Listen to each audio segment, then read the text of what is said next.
भाई ये अंडर 20,000 में इतने सारे टैबलेट्स नहीं लॉन्च हो रहे रिसेंट टाइम्स। अभी हमने कितने रिव्यू कर दिए। और एक और in the market Moto Pad 60 Neo. और मोटो पैड 60 नियो लॉन्च हुआ था 17,999 पे और अभी सेल लाइव हो चुकी है।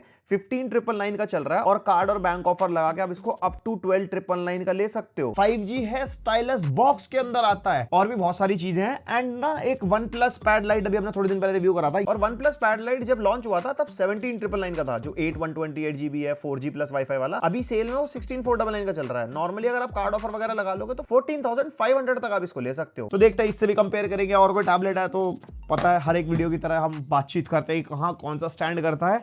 तो मैं इतने इसका डब्बा खोलता हूं, आप इतने लाइक सब्सक्राइब कर सकते हो। सब्सक्राइबर्स का रेशियो देख रहे हो, बस वीडियो देखते हो तुम।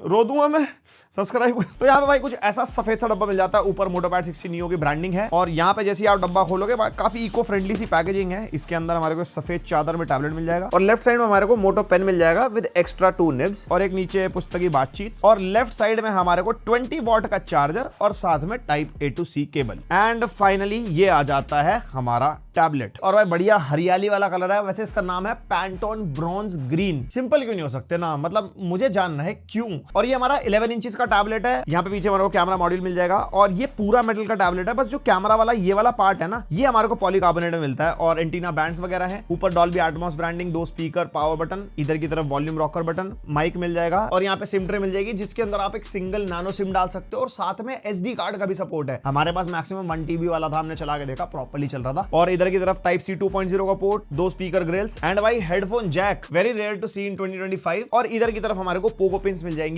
प्रोबेबली केस वगैरह आएगा इसका कीबोर्ड ट्रैक पैड वाला, लेकिन अभी कहीं पे लिस्टेड नहीं है तो मेरे को पता नहीं। और हाँ, स्टाइलस मोटो पेन जो इसके बॉक्स में हमारे को मिलता है 4096 प्रेशर सेंसिटिविटी के साथ आता है, जो यूजुअली हमारे को स्टाइलस मिल जाती है। यहाँ पे जितना प्रेशर आप डालोगे, स्केचिंग वगैरह करोगे तो उस हिसाब से थिकनेस आएगी। टिल्ट डिटेक्शन भी है, पाम रिजेक्शन भी आपको इसके अंदर मिलता है। चार्जिंग नहीं है इसके अंदर, टेट्रा A बैटरी आप डाल सकते हो और सेटिंग्स में जाके आप इसकी बैटरी इंफॉर्मेशन भी देख सकते हो कि कितनी बैटरी पेंडिंग है। जेस्चर्स आप सेट कर सकते हो लेफ्ट या राइट कॉर्नर से, लाइक स्क्रीनशॉट, इजी जॉट या क्विक नोट्स वगैरह। और हाँ, हैंड राइटिंग साउंड एनेबल आप कर सकते हो। अगर लिखते हुए आपको खसपस की आवाज चाहिए, थोड़ी एकदम साउंड सुन के आता ना लिखने वाली फीलिंग, तो वो आपको मिल जाएगी। और जब स्टाइलस कनेक्ट होती है ना, साइड में टूल बॉक्स मिलता है जिसमें इजी जॉट डाउन का फीचर है। स्क्रीनशॉट टाइप लेता है, उसमें ऑन द गो कुछ लिखना हो, सर्कल टू सर्च आप कर सकते हो, partial screenshot, new notes, magnify glass जैसे। और जो लेटेंसी है इस प्राइस पॉइंट के हिसाब से ठीक है, बहुत माइनर सी है, लेकिन अगर आप स्केचिंग वगैरह कर रहे हो या नॉर्मली कुछ भी लिख रहे हो, नोट्स वगैरह ले रहे हो, कोई ऐसी दिक्कत आती नहीं है। और भाई ऑडियो के मामले मिलता है 4 स्पीकर। एक स्पीकर का सैंपल सुनो पहले आप, ज्यादा नहीं चलाते, कॉपीराइट आ जाता है। एंड स्पीकर अच्छे खासे लाउड फील होते हैं, स्टीरियो सेपरेशन वगैरह फील होता है बिकॉज 4 स्पीकर ग्रिल्स हमारे को मिलते हैं। ओवरऑल साउंड क्लियर है एंड डिसअपॉइंट नहीं करते। और बेस्ट पार्ट, डॉल्बी एटमॉस का सपोर्ट मिलता है इसके अंदर। डेडिकेटेड सेटिंग्स मिल जाती है जिसमें आप एनेबल या डिसेबल कर सकते हो और डिफरेंट मोड्स भी है, डायनामिक, मूवी, म्यूजिक। और उसी के साथ सब में आपको इक्वलाइजर प्रीसेट्स भी मिल जाते हैं। और हैप्टिक्स नहीं,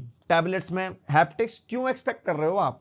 5G टैबलेट है, कॉल वो आएगी, बंदा साइलेंट पे भी रखता है, हैप्टिक्स होने चाहिए थे पर नहीं है। और सिर्फ इसी में ही नहीं, कोई भी महंगे से महंगा टैबलेट आप ले लो, हैप्टिक्स होते ही नहीं है। हैप्टिक्स और एक फ्लैश लाइट बहुत रेयरली टैबलेट्स में देखने को मिलती है। Then coming on to the display, 11 inches की 2.5K IPS display, resolution 1600x2560 और 86% स्क्रीन टू बॉडी रेशियो है। जो बेजल्स वगैरह हैं फॉर अ टैबलेट काफी सही है, व्यूइंग एक्सपीरियंस वगैरह बढ़िया रहता है। 90 हर्ट्ज का रिफ्रेश रेट है और इस रिफ्रेश रेट को हम चेंज नहीं कर सकते, लाइक 60 में अगर करना हो, स्टैंडर्ड या हाई वगैरह कुछ। बैटरी सेविंग के लिए काम आता है, लेकिन इसके अंदर सिर्फ 90 हर्ट्ज पे ही ये चलता है। और हम कलर गैमेट टेस्ट करके देख रहे थे, 98% sRGB निकल गया। बाकी कलर गैमेट वैल्यूज आप देख सकते हो। और ब्राइटनेस हमारी टेस्टिंग में 390 निट्स तक गई थी पीक। वैसे ब्रांड ने 500 निट्स मेंशन किया है, वो आपके कंटेंट टू कंटेंट वेरी करता है। इस कंटेंट में ज्यादा ब्राइटनेस पुश हो सकती है किसी एक स्पेसिफिक विंडो में, तो 500 तक हिट हो सकती है। इंडोर यूज करने में कोई दिक्कत नहीं। आउटडोर डायरेक्ट सनलाइट में यूज करोगे तो डेफिनेटली आपको रिफ्लेक्शंस वगैरह मिलेंगे, इतनी यूजेबल नहीं रहती। और डिफरेंट कलर मोड्स मिलते हैं, स्टैंडर्ड, वाइब्रेंट वगैरह, तो मेरे को वाइब्रेंट ही पसंद आता है। और मल्टीमीडिया में वाइड वाइन L1 यानी कि 1080p तक OTT पे कंटेंट, कोई भी HDR का सपोर्ट नहीं है। एंड यूट्यूब पे भी मैक्सिमम 1440p 60 FPS पे आप कंटेंट देख सकते हो। ओवरऑल कंटेंट देखने में मजा आता है। मूवीज वगैरह देखते हो या मेरी वीडियोस देखते हो तो आपको थोड़ा अच्छा लगेगा देख के, क्योंकि स्पीकर्स वगैरह भी अच्छे हैं, वो भी कॉम्प्लीमेंट करता है आपके एक्सपीरियंस को। अब तकनीकी बातें कर लेते हैं। MediaTek Dimensity 6300 प्रोसेसर मिलता है, LPDDR4X रैम है, UFS 2.2 स्टोरेज है और इसके अंदर सिर्फ 128GB है, कोई 256GB वेरिएंट नहीं है। प्रोबेबली ब्रांड को लॉन्च करना चाहिए 20,000 के प्राइस पॉइंट में, अगर एक 256GB दे दे। वैसे SD कार्ड का एक्सपेंशन स्लॉट तो है ही। और बेंचमार्क्स आप देख सकते हो, अंदर दो बेंचमार्क 4 लाख के आसपास। Geekbench 6 के मल्टी कोर सिंगल कोर के स्कोर ये रहे, Geekbench 6 का A वाला बेंचमार्क ये रहा। और OpenCL फॉर GPU और एक्सट्रीम टाइम स्ट्रेस टेस्ट भी करके देख रहे थे सीपीयू का, 15 मिनट्स एंड 30 मिनट्स, हरियाली वाला ग्राफ है। टैबलेट्स के अंदर कोई थ्रॉटलिंग वगैरह का इशू होता भी नहीं है। और वैसे भी जो ये चिपसेट है ये इतनी ज्यादा पावर ड्रॉ ही नहीं करता जो ज्यादा हीटअप वगैरह करेगा या जो भी है। एंड परफॉर्मेंस के मामले में जिन यूजर्स को टारगेट करता है उसी हिसाब से चिपसेट है इसके अंदर। Normal day to day task करने हैं, साइड बाय साइड एप्लीकेशंस वगैरह खोलनी है, कुछ है उसके अंदर सही काम करता है। एंड परफॉर्मेंस की बात हो रही है, गेम टेस्ट हम करके देख रहे थे, बीजीएमआई में स्मूथ पे, एक्सट्रीम पे आप गेमिंग कर सकते हो, लाइक वही 58 to 60 FPS आपको मिल जाएंगे। उसके अलावा सीओडी मोबाइल में लो सेटिंग्स पे हाई फ्रेम रेट सेट किया था, मैक्सिमम 40 FPS ही हमारे को मिल रहे थे। और गेंशिन इंपैक्ट पे लोएस्ट सेटिंग्स और FPS हमने 60 सेट कर दिए थे, तो 35, 33, 40 FPS के आसपास हमारे को मिल जाते हैं। और वहीं पे वुदरिंग वेव्स में परफॉर्मेंस पे 60 FPS सेट किया था, इतने अच्छे FPS नहीं निकल पाते, लाइक 15, 20, 25 समटाइम्स। तो देखो कैजुअली आपको बीजीएमआई वगैरह खेलना हो या कोई हल्के फुल्के कैंडी क्रश, लूडो वगैरह खेलना है, उसके लिए ठीक है, परफॉर्मेंस को ये टारगेट करता भी नहीं है। और operating system and user interface Android 15 out of the box मिलेगा, हेलो UI 17 जो मोटो का अपना UI है। 2 इयर्स के मेजर अपडेट्स मिलेंगे एंड 4 इयर्स के सिक्योरिटी अपडेट्स मिलेंगे। और कोई भी ऐसा ब्लोटवेयर्स वगैरह नहीं मिलते, प्री इंस्टॉल्ड एप्स के नाम पे। एक WPS ऑफिस मेरे को लगा इसके अंदर, जो बंदा वैसे भी डाल ही लेता है। और ये जो हेलो UI है, ये फीचर्स के मामले मेरे को बढ़िया लगता है, लाइक इसके अंदर हमारे को पीसी मोड मिलता है, जिसमें अगर आप माउस कनेक्ट कर लोगे तो भाई एकदम बिल्कुल पीसी वाली फीलिंग आती है। मल्टीपल विंडोज खोल सकते हो, मिनिमाइज, मैक्सिमाइज, नोटिफिकेशन पैनल नीचे की तरफ आ जाता है। और हमने जैसे कि एक्सटर्नली कीबोर्ड कनेक्ट कर लिया था OTG के थ्रू, तो बढ़िया एकदम पीसी वाली फीलिंग आती है। और की मैपिंग भी आप कर सकते हो, कोई किसी गेम वगैरह में अगर आपको कीबोर्ड से खेलना हो तो वहां पे मैपिंग आप कर सकते हो। और split screen and floating window का ऑप्शन भी मिल जाता है, जो कि बहुत यूजफुल है। और एक साथ मल्टीपल फ्लोटिंग विंडोज आप खोल सकते हो इसके अंदर। और भाई इकोसिस्टम वाली बातचीत, मोटो स्मार्ट कनेक्ट, जिसके अंदर आप अपना फोन और टैबलेट कनेक्ट कर सकते हो, ऐप वगैरह स्ट्रीम कर सकते हो फोन की टैबलेट पे, फोन को ही पूरा मिरर कर सकते हो, वर्चुअली फोन वगैरह यूज करना हो, फाइल्स ट्रांसफर, हॉटस्पॉट, क्लिपबोर्ड वगैरह यूज करना हो। और शेयर हब भी मिलता है, कुछ भी ड्रैग एंड ड्रॉप करके शेयर करना हो, काफी यूजफुल है। और अगर आप एक स्टूडेंट हो, रीडिंग वगैरह ज्यादा करते हो, तो इसके अंदर हमारे को रीडिंग मोड्स मिलते हैं, जैसे कलर इफेक्ट है, थोड़ा वार्मर टोन हो जाती है, ब्लैक एंड व्हाइट इफेक्ट है तो पूरी स्क्रीन ब्लैक एंड व्हाइट हो जाती है, पढ़ने के लिए काफी इजी है। और कस्टम इफेक्ट भी मिलते हैं, इसमें आप अपना कस्टमाइज कर सकते हो, ब्लैक एंड व्हाइट या कलर कैसा चाहिए। और एक स्टैंड बाय मोड भी मिलता है, जो ज्यादातर एमोलेड डिस्प्लेज में देखने को मिलता है, लेकिन इसके अंदर भी स्टैंड बाय पे क्लॉक मिल जाती है, वॉलपेपर्स वगैरह मिल जाते हैं। अगर आपका टैबलेट टेबल वगैरह पे रखा है तो स्टैंड बाय मोड पे लगा के रखो, बढ़िया फीलिंग आती है। और एआई के मामले में जेमिनाई सर्कल टू सर्च तो हमारे को मिल ही जाएगा। बस यूआई में मेरे को एक चीज फील हुई, कहीं पे माइनर लैग्स एंड स्टटर मिल रहे थे, प्रोबेबली वो अपडेट्स वगैरह के थ्रू फिक्स हो सकते हैं। और इस टैबलेट में 7040 mAh की बैटरी हमारे को मिलती है, 10 to 11 आवर्स का बैटरी बैकअप मिल जाता है, ऑन एंड ऑफ अगर आप यूज कर रहे हो। वैसे अगर कंटिन्यूअस बताऊं, जिसमें टैबलेट बंद भी नहीं हो रहा है, 100% स्क्रीन ब्राइटनेस है, स्पीकर वॉल्यूम भी फुल है और साइड बाय साइड लगातार चल रहा है, तो 5 hours 20 minutes के आसपास चला है। ऑब्वियसली इतना लंबा लगातार कोई नहीं चलाता, वो भी इतने सारे task side by side, just testing purposes. और जो 20 वॉट का चार्जर आता है इसके बॉक्स में, उससे 1 hour 10 minutes में टैबलेट फुल चार्ज हो जाता है। Then coming on to the camera, rear camera 8 megapixel and front 5 megapixel. मेरे हिसाब से टैबलेट्स में ना सेम कैमरा मेगापिक्सल रखे तो ज्यादा बेटर है। वैसे फ्रंट वाला ज्यादा अच्छा होना चाहिए, बिकॉज फ्रंट ज्यादा यूज होता है क्लासेस में, मीटिंग्स वगैरह में, एंड दोनों से ही आप 1080p 30 fps में वीडियो रिकॉर्डिंग कर पाओगे। और ये फ्रंट कैमरा का सैंपल है, 1080p 30 पे ही रिकॉर्ड हो रहा है। ये भी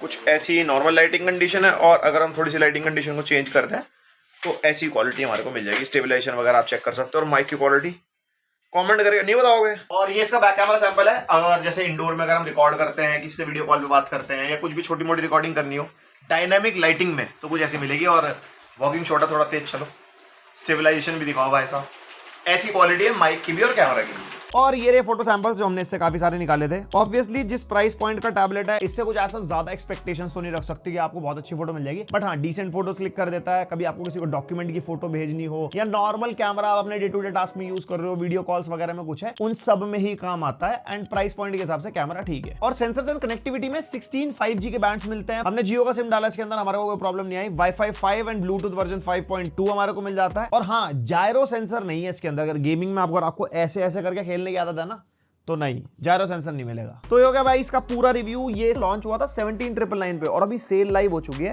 15,999 का चल रहा है। और कार्ड और बैंक ऑफर लगा के आप इसको अप टू 12,999 का ले सकते हो। एंड इस प्राइस पॉइंट पे अगर आपको एक स्टाइलस चाहिए, एक 5G टैबलेट चाहिए विद मिनिमम 8GB 128GB, तो भाई ये काफी सही ऑप्शन है। यूजुअली टैबलेट्स में वो 6GB रैम वाले वेरिएंट्स मिलते हैं, जैसे मैं OnePlus Pad Lite side by side देख रहा था, और OnePlus Pad Lite जब लॉन्च हुआ था तब 17,999 का था, जो 8 128GB है, 4G प्लस वाईफाई वाला। अभी सेल में वो 16,499 का चल रहा है। नॉर्मली अगर आप कार्ड ऑफर वगैरह लगा लोगे तो 14,500 तक आप इसको ले सकते हो, लेकिन वो सिर्फ 4G है और कोई स्टाइलस भी नहीं है बॉक्स में। स्टाइलस होना तो छोड़ो, स्टाइलस का सपोर्ट भी नहीं है। तो मेरे ओपिनियन में मोटो पैड 60 Neo ज्यादा वैल्यू फॉर मनी है, बिकॉज 5G भी है और स्टाइलस का सपोर्ट भी है। एंड अगर डिजाइन वाइज देखते हैं, वैसे मेरे को दोनों ही पसंद है, बट मोटोरोला थोड़ा ज्यादा ऐसे अट्रैक्टिव सा फील होता है। आप मेरे को बताना कमेंट करके दोनों में से आपको कौन सा बढ़िया लग रहा है। और चिपसेट वाइज भी MediaTek Dimensity 6300 थोड़ा सा बेटर परफॉर्मिंग है OnePlus Pad Lite के MediaTek Helio G100 से। और डिस्प्ले में डिफरेंस है, दोनों 11 इंच का टैबलेट है, लेकिन OnePlus 1200 700p डिस्प्ले के साथ आता है। ये 2.5K डिस्प्ले है जिसका ऑब्वियसली रेजोल्यूशन ज्यादा है, बेटर फील होती है। हाँ, एक चीज में OnePlus पैड लाइट जीत जाता है, वो है अपडेट्स एंड सिक्योरिटी में 3+6 मिलता है इसके अंदर, मोटो पैड में 2+4 मिलता है, तो ज्यादा future proof OnePlus pad light यहाँ पे हो गया। एंड ओवरऑल फीचर वाइज अगर बात करते हैं तो हेलो UI में ज्यादा फीचर्स मिलते हैं, जैसे कीबोर्ड में मैपिंग वाला फीचर हो गया, पीसी मोड हो गया, प्लस यहाँ पे पोगो पिंस भी मिलता है। तो फ्यूचर में आपको केस का सपोर्ट मिलेगा विद कीबोर्ड ट्रैक पैड, जो OnePlus पैड लाइट में नहीं है। और बैटरी के मामले में OnePlus पैड लाइट जीत जाता है। 9340 mAh की बैटरी है, लेकिन चार्जर 15 वॉट का मिलता है बॉक्स के अंदर, यहाँ पे इसके अंदर 20 वॉट का चार्जर है। और बैटरी बैकअप के मामले में दोनों एक दिन के आसपास चलते हैं। हाँ, OnePlus थोड़ा सा एक्स्ट्रा चलेगा, ऑब्वियसली उसका बैटरी एमएएच ज्यादा है। तो अगर यहाँ पे कंक्लूड करते हैं, अंडर 20,000 में काफी वैल्यू फॉर मनी टैबलेट है। एंड और किसी टैबलेट वगैरह के साथ कंपैरिजन चाहिए तो मेरे को बताना, कोई और वीडियो बनाएंगे उसके अंदर कंपेयर वगैरह कर देंगे। एंड आपके क्या थॉट्स है मोटो पैड 60 नियो के बारे में, वो भी आप बता सकते हो, लाइक कर सकते हो, सब्सक्राइब कर सकते हो। मिलते हैं नेक्स्ट वीडियो, तक के लिए